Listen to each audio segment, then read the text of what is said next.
A broader perspective now on what's at play in Sudan. Eric Reeves is a noted researcher who has written extensively about the country. He's also a senior fellow at Harvard University's François-Xavier Center for Health and Human Rights. It's been noted by many that the protests that we're seeing now in the streets of Khartoum and in other parts of Sudan as well have been going on for some time. And some have even suggested that, in fact, this is a movement that's been in the making for a long time. Why do you think this is happening now? Now is a peculiar way to refer to time in Sudan. The regime has been in power for 30 years.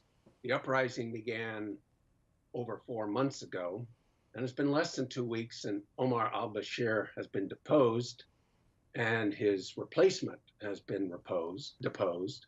What we're seeing now is the interaction of a series of complexly moving parts. You have the uprising, which is remarkable. It's millions of people across Sudan, cutting across ethnic, professional, class, social lines. You have the military council, led by 2 men with a tremendous amount of Sudanese blood on their hands, as well as Yemeni blood. You have the regional and international communities, the African Union, some important states like Egypt, Chad, and Uganda. And finally, you have, and this has not been nearly reported enough, a deep state that is the creation of 30 years of rule by al-Bashir. By that I mean the people who've been put in place, whether in the realms of finance, in the militia forces, in a whole host of areas. That deep state still exists, and that's what Sudanese, whom I talk to, fear most. So when you look at those complex moving parts then, is it possible to say where power actually lies, given that we are seeing some kind of shift taking place? We are seeing a shift taking place. In part, it's one of those moving parts I spoke about. The EU, the Troika, plus Canada, the Troika being the UK, the US, and Norway, along with the EU and the African Union, have all pushed hard for civilian rule. Now, the African Union has backed down from its 2-week deadline to give the military junta 3 months to effect a transition to civilian power. That's an ominous sign. On the other hand, I think the United States and Europe are becoming much stronger in insisting on civilian rule. But given how long, you talk about the deep state and how long the military has been in power, is it realistic to expect that the military would be willing to cede power in Sudan? That's the big question, the really big question. People like the head of the council, General Byrne, the deputy head of the council, Lieutenant General Hemeti, as he's known, head of the Rapid Support Forces. Hemeti in particular is responsible for the actions of the Rapid Support Forces militia in Darfur from 2013 to the present. That's hundreds and hundreds of thousands of lives lost and displaced. He's responsible. He knows that if the council dissolves or loses power, he loses the protection he has as vice chair of that council.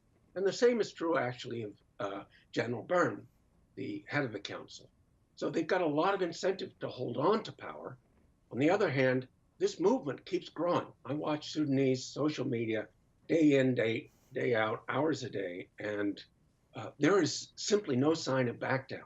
These people know that this is their one great chance to throw off military rule. If they lose on this occasion, they may have lost their opportunity for a lifetime. And that's very dispiriting for the 65% plus Sudanese who are under the age of 30. At the same time, you noted a moment ago that the protesters and presumably those who support them come from many different parts of Sudanese society, and that there have always been, and perhaps exacerbated by Bashir's rule, divisions within that society. As they are trying to negotiate now, what's the risk that the divisions, in fact, grow deeper, that the divisions reappear? That's an excellent question, and you're certainly right historically. Bashir was expert at divide and conquer rule and has been from the very beginning. What has struck me watching this uprising since it began on December 19th daily is how unified the people are. Just look at the consistency of nonviolence. It's extraordinary that so many hundreds of thousands of people in a country as large as Sudan have remained nonviolent, have remained united in their insistence on peace, freedom, and justice. Those three words appear in every statement by every group, certainly the Forces for Freedom and Change, the broadest umbrella group, consistently echoes that, as does the Sudanese Professionals Association, which has been spearheading the uprising from the beginning, and with remarkable organizational skill and with remarkable ability to cut across the divisions that have made Sudan into the country that is so easily ruled by somebody who's a master at divide and conquer. I also want to ask you about some of the other regional influences at play here, because Saudi Arabia and the United Arab Emirates have pledged something like $3 billion in financial assistance to the military council. Some have suggested this is basically their attempt to suppress democracy. How influential do you think those countries might be? They're very influential, and I would put Egypt in the same category, although Egypt obviously doesn't have the wherewithal to give billions of dollars. But Egypt is the country that led the African Union to defer transition from 2 weeks to 3 months. Saudi Arabia counts and has counted on Sudan to assist its grim war in Yemen, where both Hemeti and Burm were in service, with child soldiers, by the way. And the United Arab Emirates is siding here with Saudi Arabia, as opposed to Qatar and Turkey, which are now at odds with Khartoum. But the basic problem, and this also does not receive enough attention, the basic problem is that the Sudanese economy has collapsed. It's not just collapsing, it has collapsed.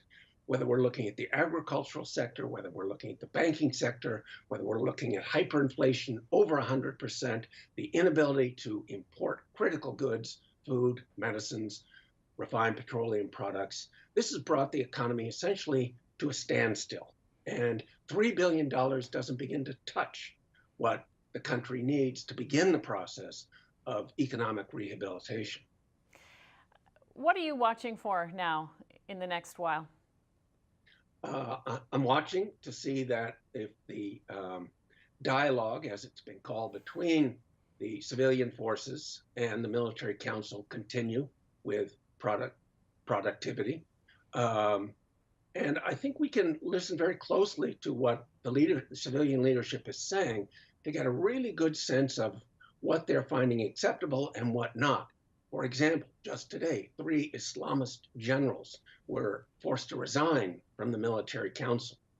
The Islamist movement experiment in Sudan may be over, and this may be one concession to that. So I would look to see a continuity of